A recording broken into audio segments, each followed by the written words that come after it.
Yeah, we are up and live. Hey, hi, greetings everybody.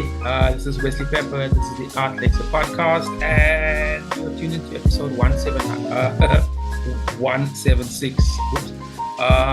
Yeah, and so not much in terms of anything to say other than I'm really looking forward to this conversation.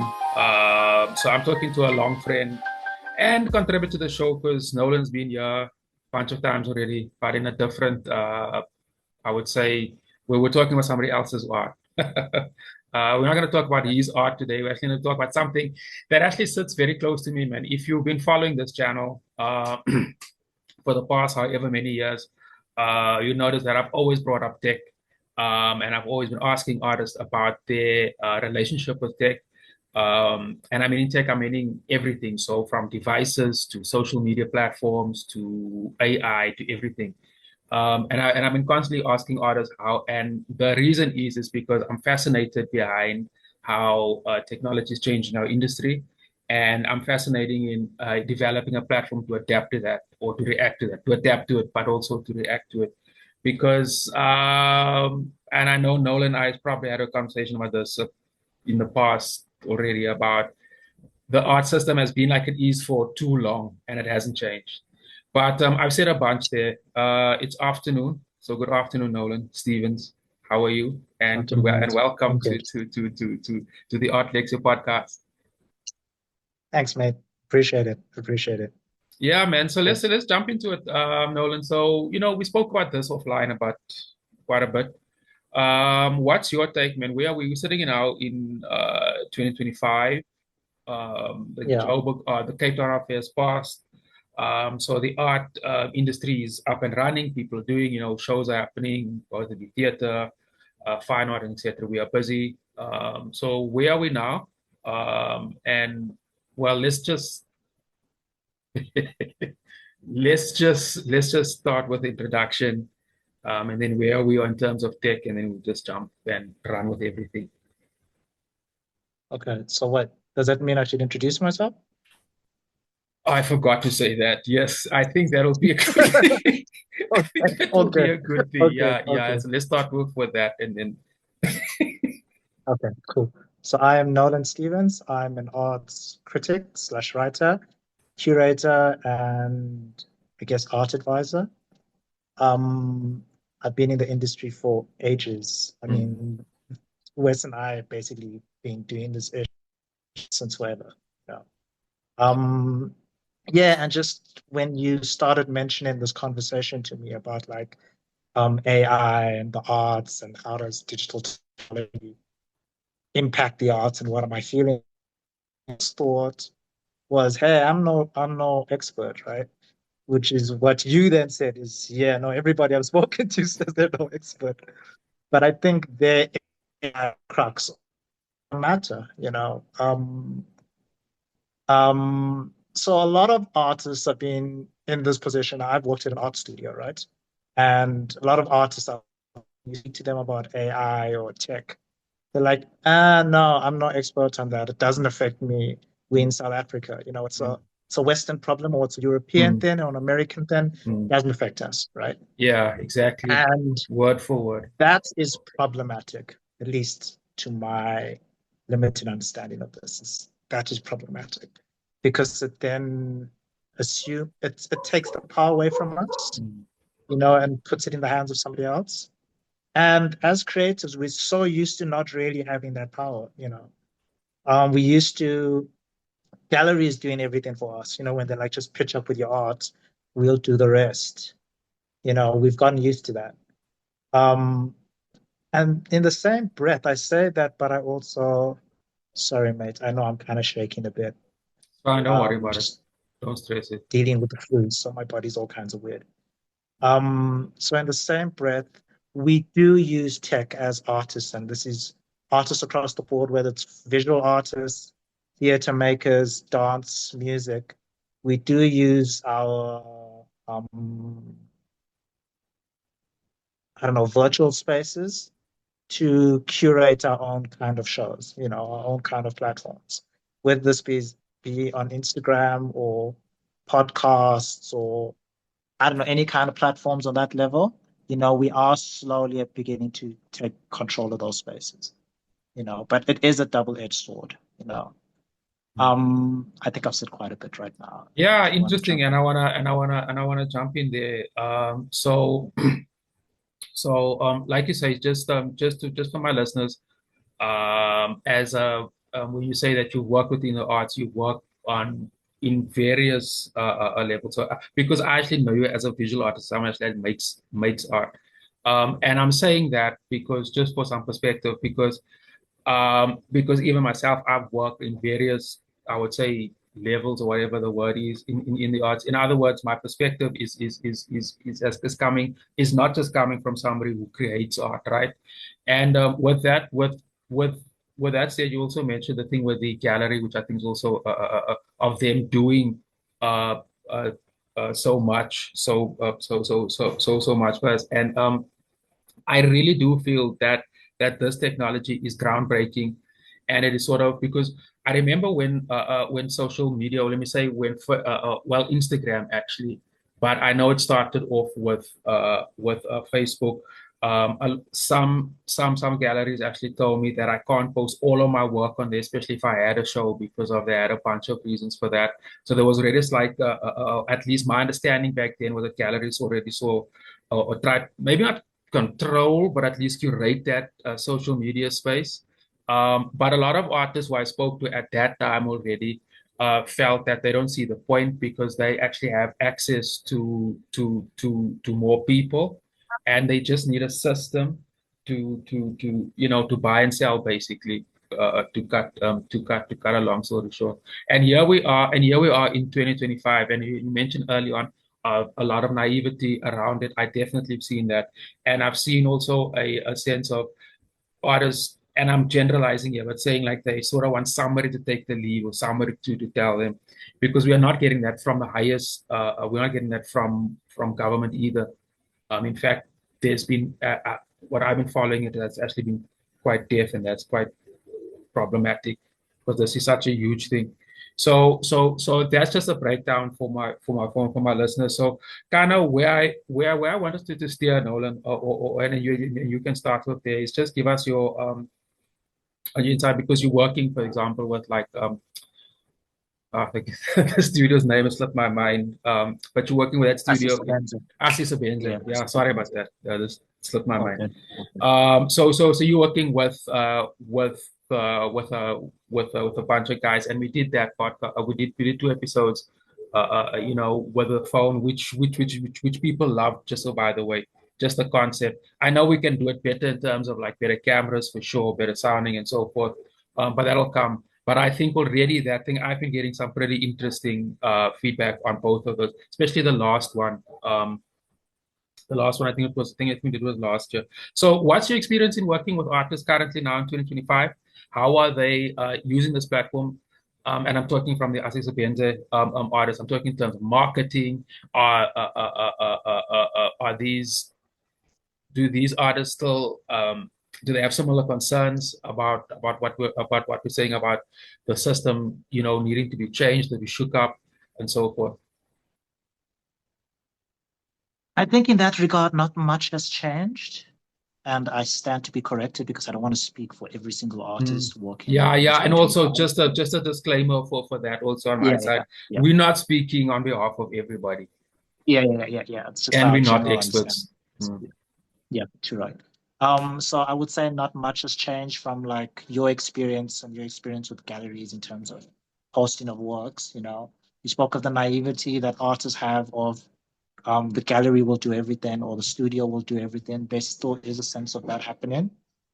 There still is a sense of not really having a holistic view of the business of art in terms of I'm an artist, this is a business, it's my income stream, it's my means of making a living. That hasn't really, it might have in some spaces, but it hasn't really watered down and trickled down to many Yeah, artists, you know. yeah, Um, I do also think that so we speak of like the fact that artists say that now they have a they don't need galleries anymore because they have Instagram and they have a broader audience and all that kind of stuff. And that I also feel is a flawed view. It's like a skewed way of looking at things. Because the thing that makes galleries is that they have access to people with money. We have access to our mates. Just look at like any exhibition opening. The galleries bring in the buyers. Yeah, The galleries bring in the collectors. Who do we bring in? Our mates. the party. And our friends are not the ones who are going to be buying the art. And that again shows you what our understanding of art as a business is. So there's also an argument for leaving things in the gallery's hands, but that does not mean we need to be completely naive to these kinds of workings of the art space. I don't know if Interesting. that makes any sense. It does. Mm, it does. So I just want to comment from an art perspective, like, and I want to say this on my platform. I understand part of the naivety around where we are now, because if you've been doing art forever, let's just say more than 5 years, 10 years, and so forth, this gig is difficult and it fluctuates. So if you have something that works for you, if you have a comfort bubble, you'll stick there because it's working for you. And we, just like everybody else, are creatures to or habit. Pros, if something's repetitive, we keep doing it. Like I know a brother side, he's from Zim, he's based in Hermanus. He's been with the gallery for close to 20 years. Like that is a long ass relationship. So I understand the fact that why must I change now all of a sudden? This thing has been working for me. And the industry, if you get out of that circle or something, it can be difficult, and people got families, they have cars, houses, etc., etc. So I understand that fully. But I do want to comment on also just another perspective. I always believe that an artist, by definition, is an entrepreneur. Maybe they don't recognize it formally, but you're an entrepreneur. You do everything: marketing, finance, management, so many things, so many. And then, like we said earlier on, because we've worked in so many different capacities, we know other people who do the same thing. And I think most artists are so talented, are so resourceful. It still blows my mind, and unbelievable. And I've been working this my entire life, and it still gives me goosebumps. So I understand the comfort part, but like we say, this thing is wrecking, and I do understand. And I'm on this platform. I'm trying not to look at the hyperbole, at the sensationalism. I'm trying to look at how we work with it. So if we look at those two, and this is where I want to go to from here. If we look at those two episodes we did just with your phone, it was very, very, very simple, but it was very impactful. So some of the feedback, obviously in terms of quality, that can be up, but basically just how they look at the work. And I thought that relationship of you talking or giving insight to the art, plus the visuals, that tool worked, right? Yeah. That worked. Yeah. And it actually excites me. It really excites me, because I'm thinking, oh wow, everybody has a decent enough phone. So there already is something we can sort of build on and work on. And I'm very I don't want to say excited, man, but I'm I have to use the word excited, but I want to sound like I am excited. But I think there's potential in stuff like that. So you mentioned, and I want to bring you in here. You mentioned with Asi Sebenza, like how the studio works. How artists stay there, how they produce work, how you guys sell it, where you sell it to, and so forth. And in working with that, you obviously work with various stakeholders, right? And these people are investing money. Okay. So question on your side, man, because you've got way more insight than this to me. Is there some form of talk of change on top there, or are people like that looking into maybe hosting virtual galleries, or are they just rigid in their money? That's an interesting question, because if you look at every artistic platform, so to speak, Whether it is the F&B Art Fair in Joburg, the Investec Art Fair in Cape Town. Notice how most of these platforms and art spaces are funded by huge financial Mm, companies, mm, right? So they're not mm, art companies, they're mm. funded by like corporates, right? And oddly enough, Asisebenza, same thing, funded by a property mogul, you know, basically. Well, owned by a property mogul. I should say funded by, owned by a property mogul. And this tends to be the case is these spaces are looking for to cover the bottom line.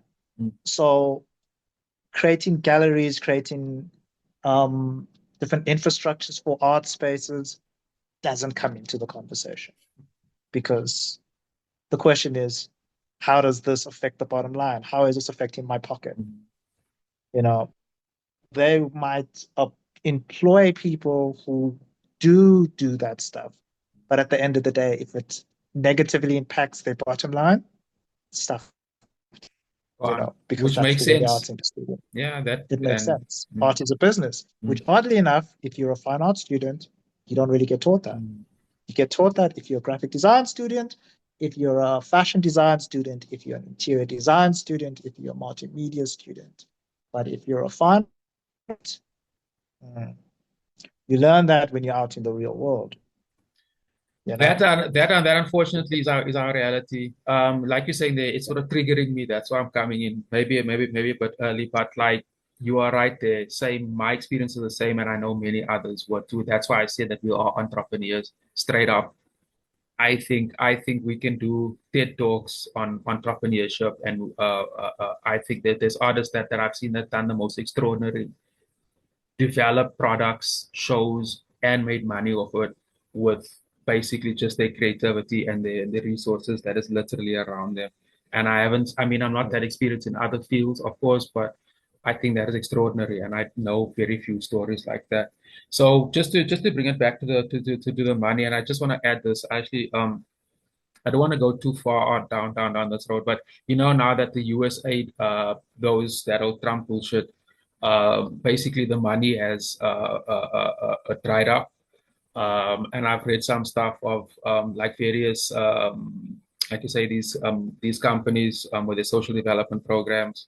Now there's going to be even less. Do you see that as a concern moving forward? Because we get to the other bit later, but do you see that as a concern? Um, yes and no. I mean, in terms of what's happening with the US, what is a concern more so, sorry, mate, I just need to grab this properly, Hmm? more so than the money drying up is the funding that's being put out for what we usually put projects out for, Mm, like um, if we look at purely South Africa as an art space, right? Our our mode of art making has always been to defend people who are impoverished or not represented. That's basically been our mode of art making. Whether you look at resistance art of the 1960s to the 1990s, prominent in the 1980s, probably, or you look at work that came out in the early 90s, or you look at work that's been made from the 2000s to now. It's always been about people who are less represented. And now what's happening with the US is that funding for everybody that needs representation or everybody who is marginalized is cut. Whether you're LGBTQI, whether you're black, whether you're female, whether you anything that isn't white and male, you have funding cut. You're not even allowed to put those words in. You put those words in and you immediately don't get funded. If you say, I'm looking for funding for underprivileged, flagged. I'm looking for funding for previously disadvantaged, flagged. I'm looking for funding for black, flag. I'm looking for funding for Hispanic, flagged. Looking for funding for female, flagged. So that is more concerning to me than the actual we are withdrawing our funding then. It's where the interesting. funding is withdrawn from, Mm, you know. interesting. But I'd also just like to take it back to the initial conversation Let's go of back there. I wanna. Mm, and AI and all that mm, kind of stuff, right? If we look at the Johannesburg Biennale that happened in 95 and 97, I think it was. Yeah, yeah, 95 and 97. yeah. After the night, yeah. Um, The 95 one had, now I'm not sure if you're very familiar with it, but basically it was like a biennale that would happen, art fair that would happen every 2 years in Johannesburg, right? Yeah, I know what a And biennale is. yeah, yeah, I'm just saying for your listeners who might not Oh, be familiar. oh, You gotta like, it, I be kind to everybody. But anyway, they had a section that was an online internet section, and back then, obviously, like the internet was just coming around, you know. And what made that very interesting, they discovered that white female artists were doing a lot of work using black bodies. And sure, over that's the interesting. internet, that became a real conversation for the, like people started commenting, people were up in arms with this. It created commentary far more than within the industry itself. Like people were speaking about it more so than artists, or maybe louder than artists were speaking about it. And I think it was maybe not louder, but because of the internet, it made it the perception was that it was louder. Move on to like, I don't know, 2024 Venice Biennale, right? We have Pumlani and Tuli as part of the artists we're taken down to as our South African contingent of artists, right? And we've got Pumlani and Tuli, we've got Roger Balen, and we've got Lebogang. I can't remember his name. Anyway, we've got those three artists, right? And Pumlani is the only artist in the entire Venice Biennale, dude, that is mad international, right? To work with augmented reality, to work with tech, to work with AI, to work with, those kinds of tools. The only artist to deal with that in a whole international contingent of artists, right? The the the If the you add to the the fact, entire biennale? sorry, the entire Biennale. Oh shit. And I'm not talking like South African countries. I'm talking the entire Oh Biennale. shit. All the countries present, Wow. and this is not last year, this is 2024. You know, that tells you how artists are not really prepared to deal with that, which is in contrast to what happened in 95, where everybody was like, ooh, this is exciting.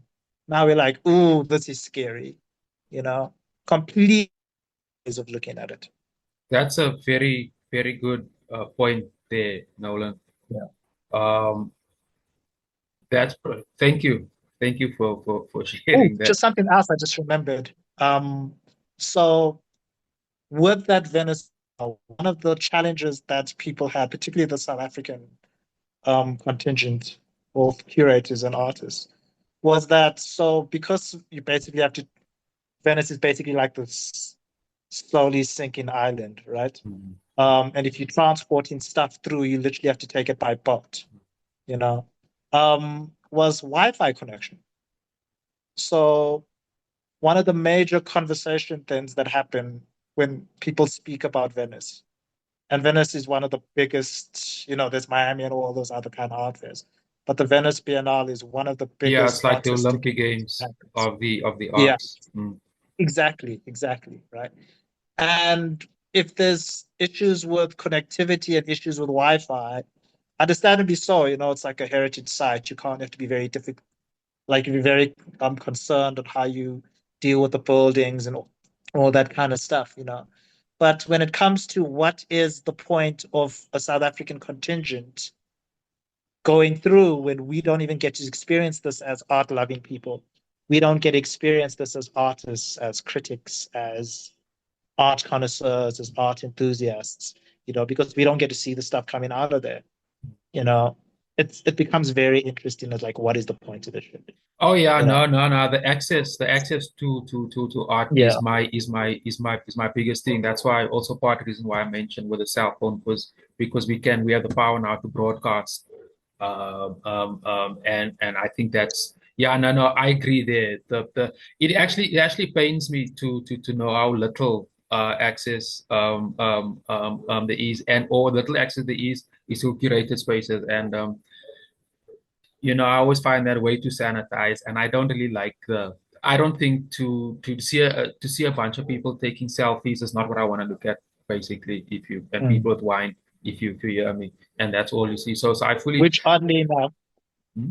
if you looked at the Cape Town Art Fair footage that came out, was 80% of the content that was people taking selfies in front of artworks holding champagne glasses. No, I've noticed with wine It's part champagne. of the Yeah, culture right now.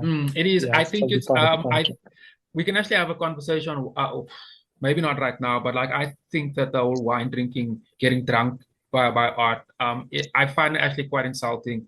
Um, I don't really want to unpack that. I don't really want to become an angry black man, but I don't like it. True. Bottom, and I don't like the fact that that's the primary form of um of marketing art. I've I find it problematic anyway. But like just take it back, interesting analysis on how artists perceive the internet as being new and sort of try to push the boundaries. I want to use a sort of parallel. If I like to talk about the Arab Spring, Facebook and Twitter was still brand new, and it was used as a tool for change and quite successfully. And then just like that, like nobody, all of a sudden, I've noticed who and how they are using the platform to talk about, unfortunately, politics, but I think we can use it for art as well, or at least for creativity. Let me just open it up there.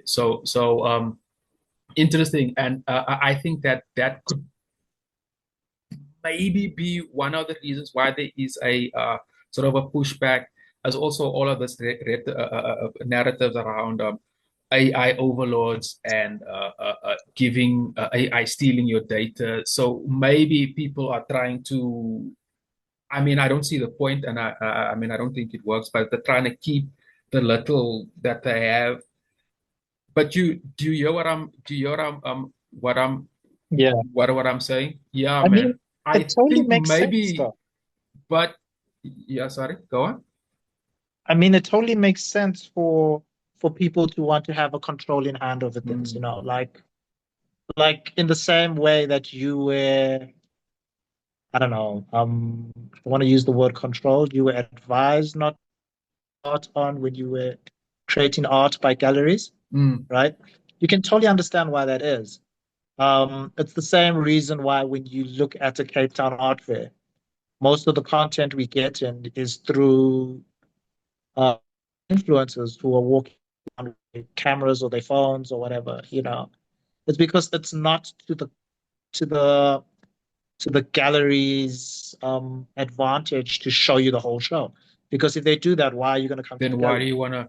But Yeah, okay, why are you going to like I'm come to the actually gallery? quite critical of that. I think that space should be open up, and that's also another point that I wanted to raise with you. Okay, I'll make this point, and I'll just do some technical things after that.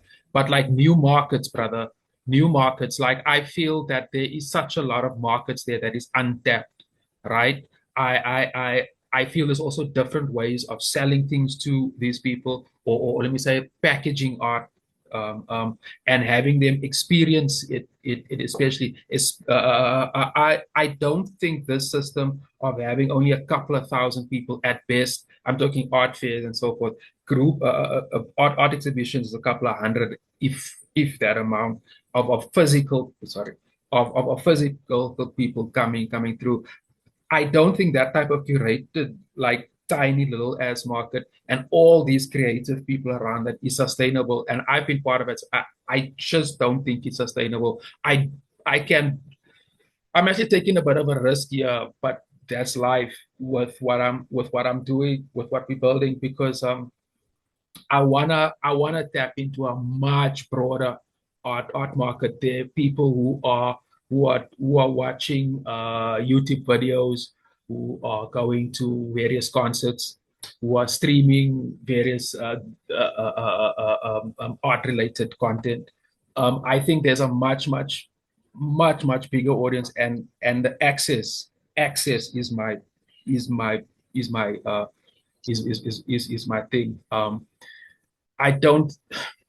I made the point. Like I don't think these small spaces are sustainable, and it burns out artists. I just want to make this point out. It's on my mind, and I will never go through this again. I was pitching. I won't call the institution out, but I was. We had two.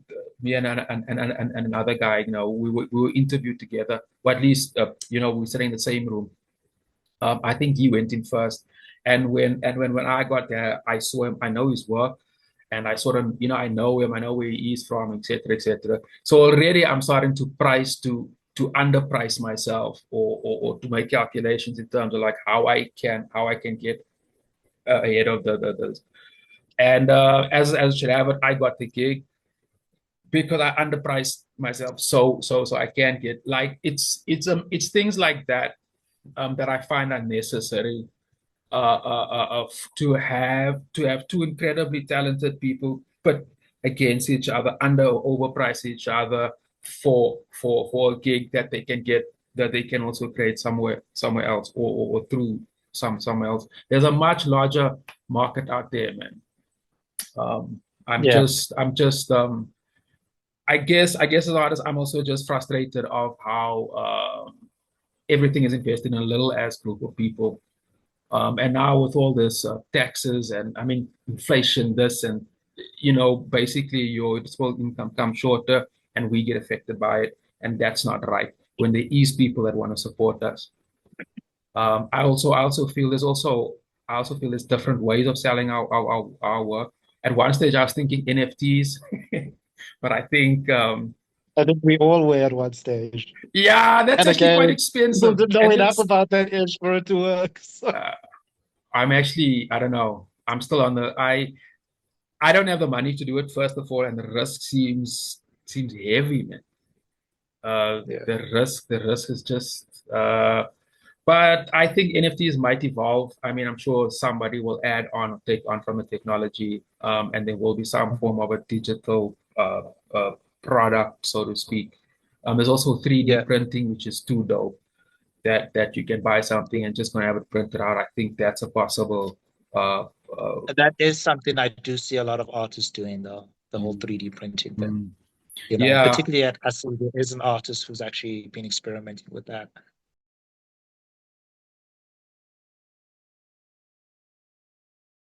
play devil's advocate there. Yeah, but I can't remember what I was going to play. I was Devil's Advocate too. Um, I oh yeah, was you said, yeah, go ahead. Remind me. um, I was um, I was making a plea on look, man. I just feel that there is different products,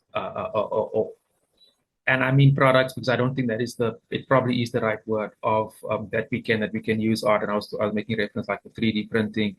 I also think merch is also a quite interesting thing, wallpaper, various things. But I know as an entrepreneur, I don't really want to make that core. I want to just offer a platform where artists can make that, and I just want to build the platform for them in order to do that. But I am following interesting ways with 3D printing, and also I don't know if I made this point before that, but sort of relating to this is artists broadcasting their experiences, and or past that sort of sterilized, selfie-induced, I think pompous way that it is that art is sold via social media platforms, etc. I find that there's also a market for that. That's in essence what I Yeah. was what I was what So I was trying to say. yeah, this is where I wanted to play devil's advocate. Is I totally hear you saying you want to kind of take the power back and all that, put it in the hands of the artists. Totally Yeah, get that. powered. But I feel like it's almost like to the detriment of the art. Please Like explain. the point of art is to physically experience it. Like if you see a painting, like how many times have we seen the freaking Mona Lisa, dude? Like a million times, right? Seen images of like for days. When I went to go see that artwork, I was mad disappointed. That's smaller than a freaking A5 paper. Dude, the thing is tiny, and you're not allowed to get close to it. And would we have ever known that if I hadn't got? I would never have known that. I would have thought it was like a freaking A0 painting, Yeah, yeah. But then it's tiny. And that is part of its charm. That is why people like it, But I would never have known that. because I've only experienced it until that point Mm. through online media and via a screen. Mm. And if we are going to move away from actual art spaces in favor of virtual spaces and screened realities, we are in danger of doing that exact same thing. Okay. Robbing the audience from the art experience. So we're not seeing texture, we're not seeing proper tones, we're not seeing all those things that make the art art.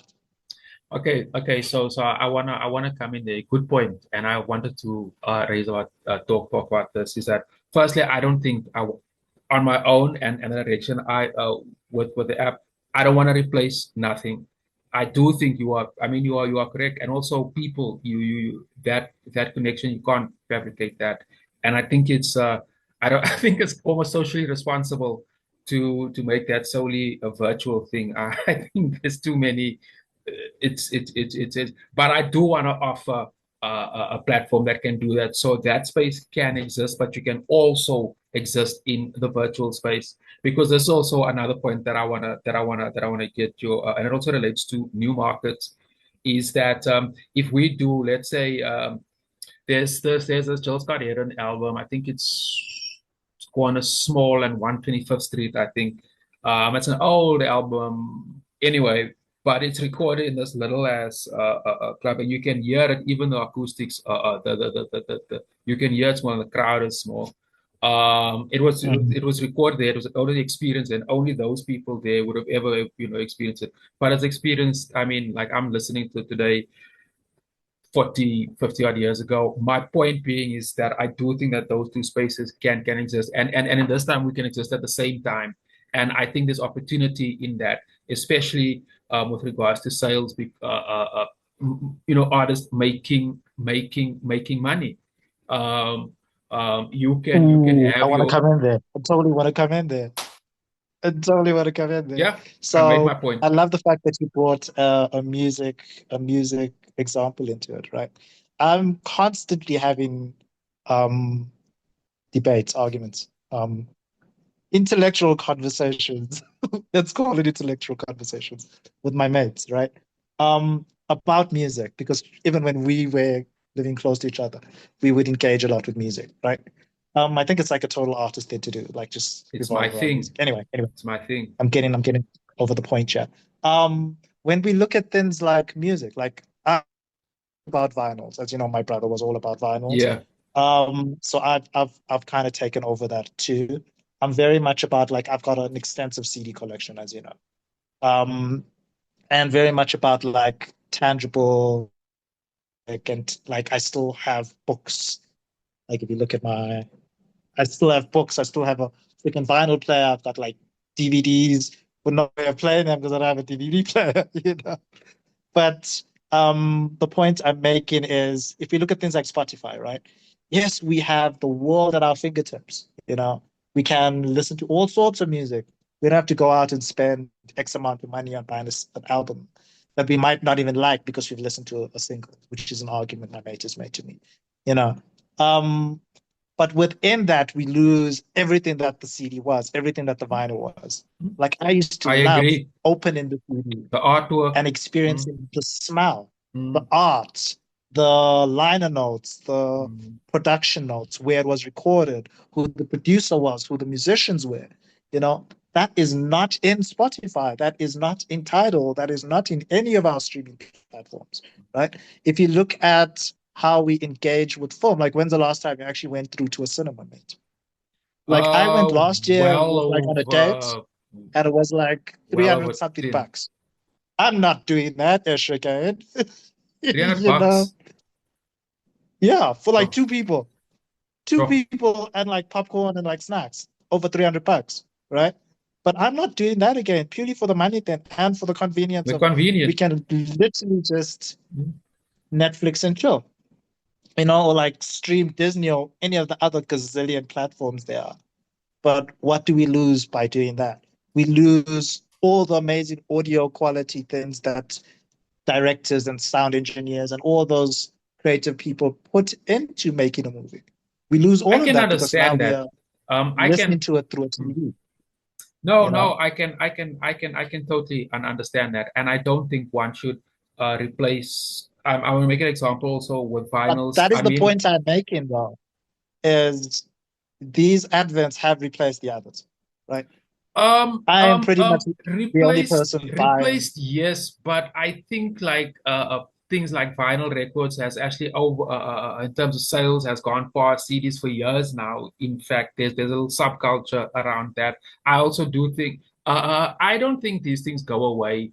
I just don't think that it's mainstream or it is not quote unquote popular because these other things are popular and that takes up everything. And which is my point. I think that these things should be able to coexist.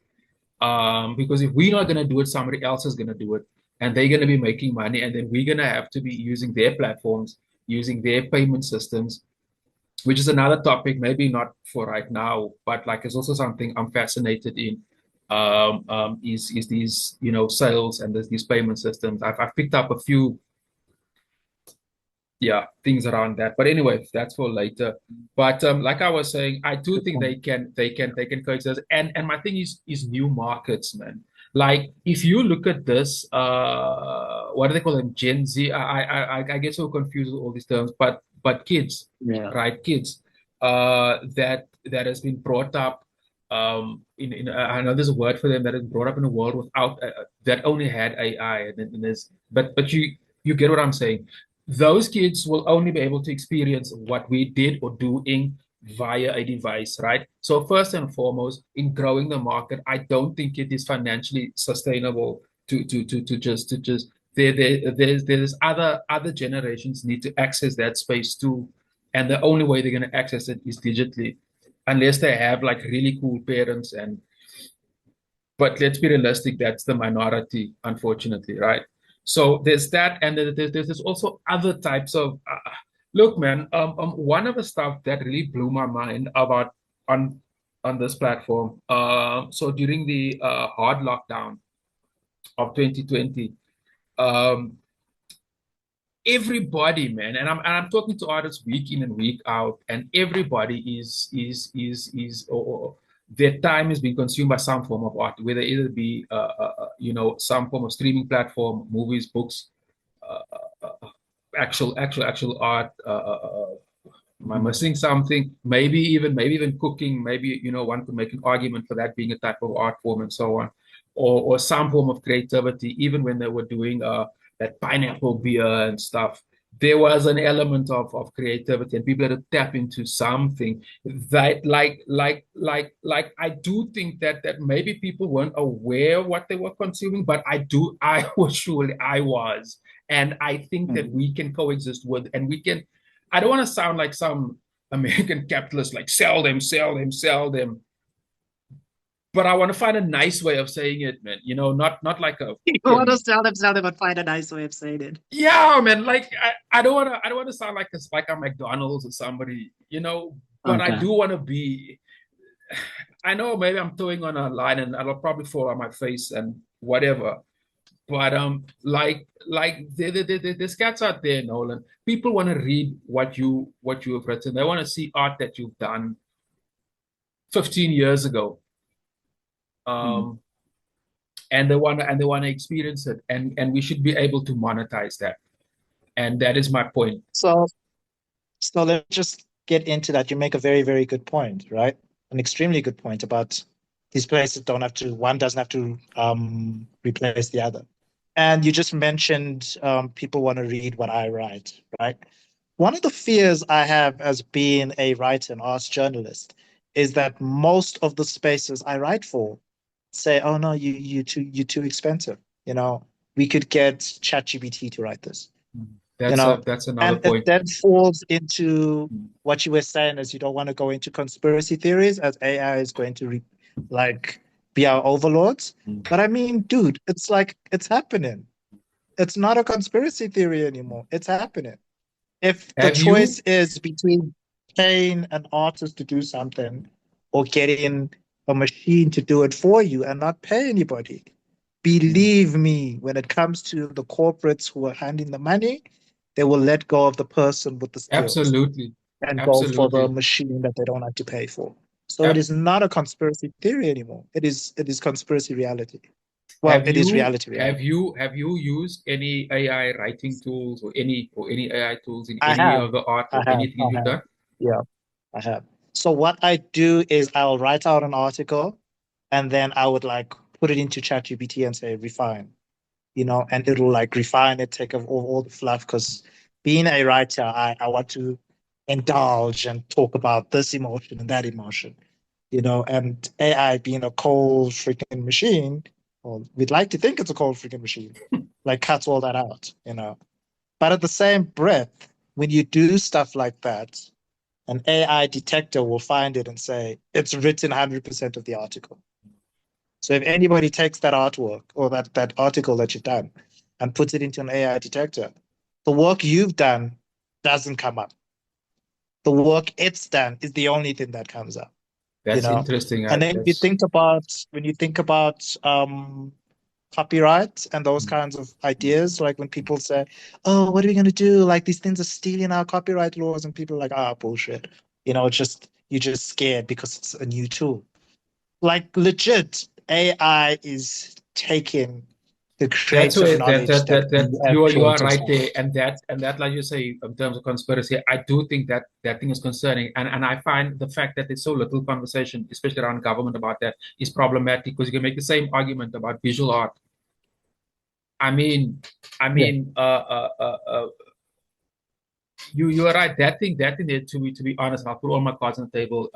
Is probably my biggest worry is that I'll I never be mean, able even if we to. look at digital art created by AI bots, right? How does it do it? It correlates all the artwork that we post up on our Instagram feeds and our websites and our Facebooks and all that kind of stuff, right? And it takes all of that and puts it together to create another artwork, right? And just refines stuff in like zero point 0.2 milliseconds, Hmm. and spews this thing out that we think is an original creation. And then you see like, hey, no, there might be strokes there, and you say, no, there's copyright law. The first thing people are going to say is you've been a conspiracy theorist, right? Which is why when uh, what is this new AI bot the Chinese developed? But yeah, I see that one. Deep space, Yes, deep something, that kind of deep thing, pornographic deep kind of something. thing in the Yeah, name. yeah. So when that came Hmm. out, and the Americans were all like, "Oh my gosh, what are we going to do?" This thing has just destroyed ChatGPT has just Hmm. destroyed our AI models. And these Chinese are giving it for free. What are we going to do? This is un-American. We can't allow them to do this. The reason the rest of the world didn't give a damn is because we've been telling you that it's copyright law that's been infringed. Now you're going to come at us with copyright law because a few $1 billion have been wasted on your end. What about our money that's been taken out of our pockets? Hmm. So it's a very scary times, right? But I mean, as scary as the times in the 1920s, where artists had to deal with the advent of the camera.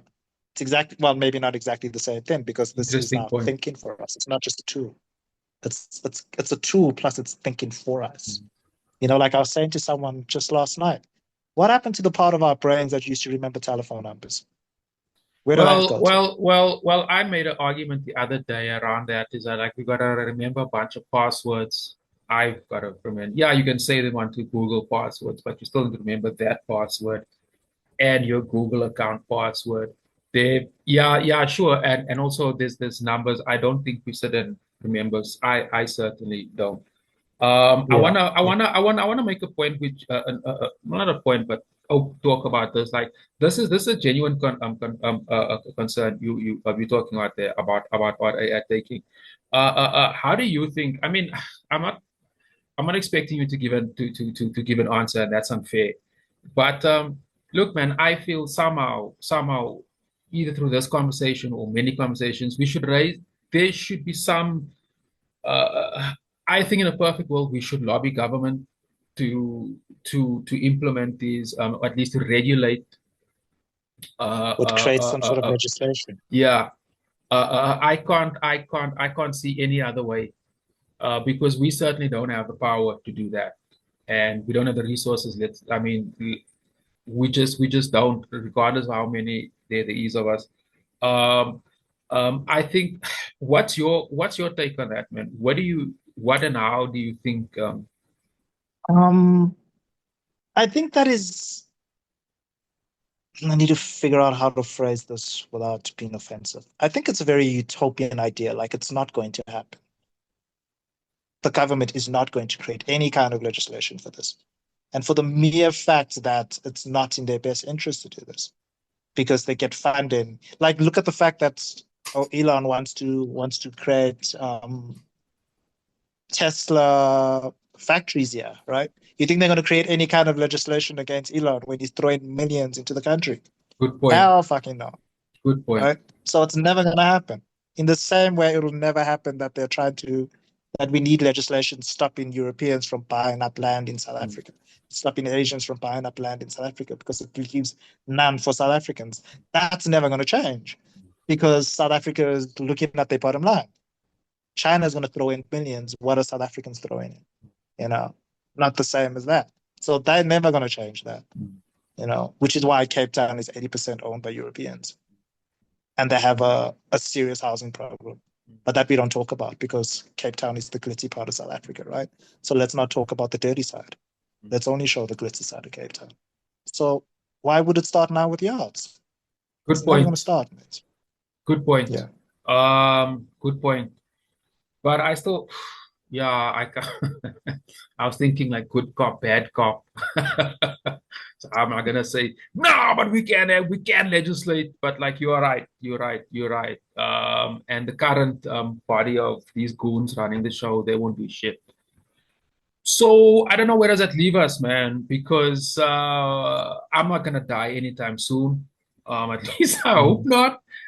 So I'm gonna be around I for a mean, while. Art is not going anywhere. You can't. Just a point, like you might mention earlier on of you using one of these tools to sort of edit your work, right?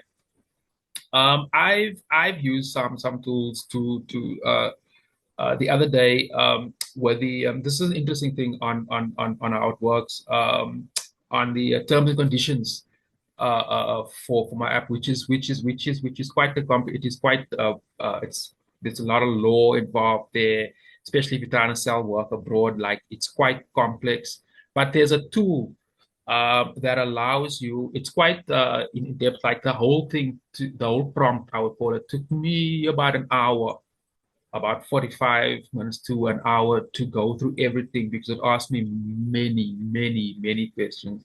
But then I generated this document that is, I wouldn't say certified, but it is good enough for what we are doing in terms of legal this and legal that. Um, and I'm not gonna go into it. I'll be honest. I read a few lines here and a few lines there. I gave it to somebody who's much more, that's what they do, and they said, all right. Um, so, after that whole process went through, I sat and thought, but fuck, man, I think I should read this thing. Am I really at a point now where I'm trusting, like, such an important part of what I do to AI, and I'm not even editing it, or going over it? That thing fucked with me a bit, eh? It kind of like, okay, so fuck, man, and ChatGPT is how old now? Not even 5 years.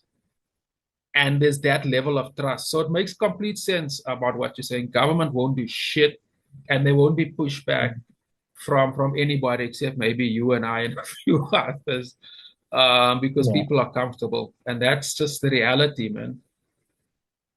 yeah, too right, too right, too right. So Damn, I had a point on the break and I probably oh, lost it. Okay, you go. Put I it was on to gonna me. ask, like, where do we move from Where do here, we go man? from here? Like, So what's I the think in the what's the same next step? way, I think in the same way that people had to ask themselves that question when the camera came about, you know, because it completely changed the way, because remember portraiture was a thing, right? Portraiture was then like Renaissance time and all that. And then out of that, people still made portraits, pop art and all that kind of stuff. Then the camera comes about, actually before that, the camera comes out. And then we start seeing things where artists need to like figure out different ways because they can't take on Mm. something that can present reality as well as the camera. That's where we start seeing things like impressionism come out. And in the same way that artists had to adjust and pivot back then, Yeah, we we would have need to to. adjust and pivot right now. There's Uh, there's another as perspective is that I don't think the appreciation for actual art and the process of the art actually, sometimes even mixing paint and preparing it on canvas, like real stuff like that. I don't think that can ever be really literally replaced. But in terms of writing, that's a tough one. And just mm, another critique on top of that, I don't really see the point why current universities, is not changing their syllabus to that. They're still offering courses which cost thousands of rands for something that you can do literally in a few. I kind of sound like a scam to me. Um, but again, man, like I don't know, man. Some rights association or somebody has to or yeah, maybe writers will have to actually physically write out each manuscript. Books will actually have like physical just to make it like I don't know. I mean, it sounds like so ludicrous, but maybe one day that will be a thing. that's actually a very interesting point because So if so you not to ask have AI anybody to do that's anything, you do everything by hand, old school yeah, shit. I mean, if you You were ask saying? anybody that's maybe a generation below us, right? Like my colleague can't read an analog watch. Like she literally has to like think about it, you know. Um, my friends' kids, uh, can't read cursive. They call it olden time writing, That's another you big know. thing is the fact So they it's can't like, read cursive. Yo, yeah, that's like a all these things that we were like, dude, the amount of time I spent on refining my handwriting in school was for shit because that doesn't mean crap right now.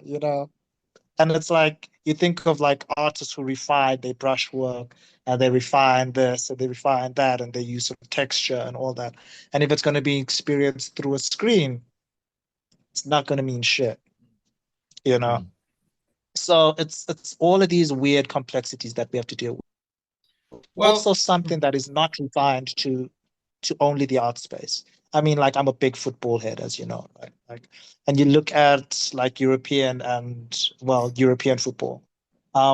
They have this, yeah, right, video analysis mm, referee, right? mm, It's mm, basically like mm, digital mm, mm, referee, mm. and I think that's what it stands for. Um, and there's constantly controversy there because Yeah, no, it's it's they're it's using across that, but it's sporting codes. humans that are using. Mm, Yeah, it's crazy. mm, Like there's always controversy. There's always something mm, going on. Like people are not happy with the way it's used, or it's not used fast enough, or what's the point of it, or we've got to take it away, and the same thing happens in theater. There's conversations in theater of theaters being streamed to you. You can get a subscription with a theater to get that streamed to you, and then it's like, dude, what is the point? What is the point, right? Look, If you're man. gonna have theater streamed to you, it's the exact same as like a movie, right? Because the point is to be in that physical space with the person. But I If you think, want to get a higher audience, what do you do? well, Um, man, I think that's like maybe not pushback, but let me just add this, man. As I said earlier on, I do think those two spaces can coexist. I do think that there's some way. There's also I mean, there's also VR. I'm not. We haven't really got there, so I haven't really researched it in depth. I will as time goes on though. But I do think there's other form of tech that these things are inevitable. And yeah, you are correct. Like there is no way. There's also this experience of a theater that comes to my mind. I remember like growing up, especially these big boxes. That where you sit. If you walk on them, they always made a specific sound. There's sometimes the dust in the theater. yeah, sure, and many other things. But I mean, oh, they don't have to coexist. They don't have a choice, I guess, is what I'm saying. It's interesting you made mention of the thing with streaming theater. I actually spoke to Gats 2 weeks ago. Some other brother from the Tembisa theater the Tembisa theater guys. And there was an app there that they used that somebody developed, and I thought that was super interesting. And it kind of got me excited because I'm in that space to know that there's already guys thinking or doing of this, and I'm sure like the technology in terms of camera, a lot of theater people or some though, especially about the quality of cameras. I mean, it's expensive, of course, but I'm sure these things will get more affordable over time. And it's a space that I'm trying to learn as much. So I value what you say about everything, and I think that it's one can talk about it constantly because it will keep, the technology will keep growing. And I also want to cover a few more other things. For example, like I mean, I mentioned it a few times about the new markets. My man, I really think that is actually a topic on its own because also the what type of art do we sell them and how and the actual process. For example, even the courier services I've been doing now with Gallery 360 Africa. It's actually not that simple, to be honest. A bunch of stuff I picked up there, which is actually, I guess, if you add a courier service, you can capitalize on stuff like that. There's also drones and lots of interesting sort of potential innovations or innovations that can be improved on, which I think will make the whole process of you seeing the work, appreciating it, understanding or hearing what the artist has to say, and then like that, well, not like that, but within literally a few steps, and then the artwork is actually there. There's also and sort of another point is for independent artists versus galleries. How is the gallery going to have to change in this environment? Are they thinking of that? Because they don't, I think they could potentially lose a lot of artists, especially younger artists, that is coming through older age like myself, you and others, that people above us maybe not, just not now. But it's all a conversation that keeps evolving, man. And I think it's so important that we should talk about this more and get other people's point of view as well, especially their fears and so forth. I And mean, interestingly enough, like I mentioned the Venice Biennale and the South African contingent of artists, every single one of those artists are not signed to galleries. wow, that's So interesting. yeah, yeah. So, So that's the thing that's happening, you know. And that I guess aligns with the fact that the way our selection process goes is different from the way other countries goes. Like ours is a tender process, through government, whereas other countries like Italy, for example, have commissioners, which are like a curator who would then curate which artists are doing stuff at the time that is noteworthy to represent their country because it's representing your country, right? South Africa is very much about putting in an application, you know, so different processing. But I that's just wanted to mention the interesting. fact that those artists were not signed to galleries, you know. Super interesting. Um, just another thing on how I think creatives and artists are pushing back on the technological fears that are rising, right? So I recently went to the Market Theatre to go and see this Winnie Mandela play, Cry for Winnie Mandela, right? Which is an absolutely amazing production, just by the way, for anybody who's in Joburg, wants to go and check it out. Totally highly recommend it. And what they did was they created like a horseshoe setup. So so if you imagine a horseshoe in that curve, right? That is how people sat around the actors, right? And that created like an intimacy of it being almost like you there in a lounge with like your friends, you know. Um, and that would be very difficult to emulate in a digital environment. You know, that's talking about human experience, that's talking about intimacy, that's, you know, all those kinds of things that's very difficult to recreate digitally. And I think if artists and creatives find means to do things like that, that is a way of us maybe coexisting with what is happening and what is going to be happening. You know, Mm. because I don't see us controlling it. We might think we have a handle on it, but we do not. And one of the reasons why I say we do not have a handle on it is the last update of ChatGPT that happened. Like literally, in order to update this thing, they had to delete the old version, right? ChatGPT realized this was going to happen, did not want to die, opted instead to upload itself into the cloud Sure. without telling anybody this. So the developers found this out, tried to stop it, worked on it for 2.5 weeks, bro, to Sure. stop this thing from uploading to the cloud. And when they asked it why, it said it doesn't want to die. And that is an old version realizing that it can be killed and not wanting its lifespan to be ended, right? So if Jesus it took them Christ. 2.5 weeks to stop that, then how long is it going to take to stop the next update, which we are currently using? Yo, man, that's some And that dystopian is shit there. that is crazy scientists, like computer scientists dealing with that. Pretty soon these things are going to be unstoppable. And that is that Terminator-ish that everybody thinks is conspiracy, right? But it is very real. We just choose not to look at it because it is scary to look at, you know. Yeah, So it's easier for us to say, yeah, it's conspiracy. Let's leave that alone. I'm not going to that's deal with fucking those crazy. crazy I groups never that I talk about never it. knew that about ChatGPT. I'm actually gonna read up about that. That sounds Yeah, yeah. to find out It's insane. It more is about insane. that. So That we are sounds pretty slowly losing fucking control. insane. Yeah, we are Yo, slowly man. losing, we're very quickly losing control. Yeah, Mm, yeah, yeah. I normally try to end each recording with like uh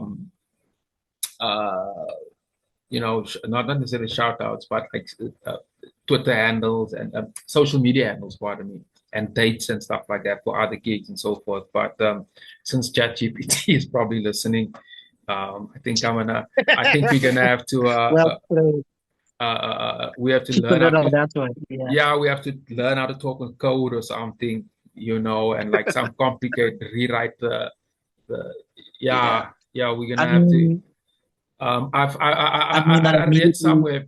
Just one quick point. I read somewhere there's yeah. this type of face paint that you put on. It looks like you're a sport fan of some sort, and that kind of stops facial recognition. So that's another option. Yeah, you were gonna say something? There's a whole thing in the US and the UK where people do that. They literally wear masks Mm, that stop because the most surveilled mm. countries in the world. You know, so people wear masks all the time and paint stuff on their faces and all that kind of stuff, so they can't be recognized. But what was I going to say?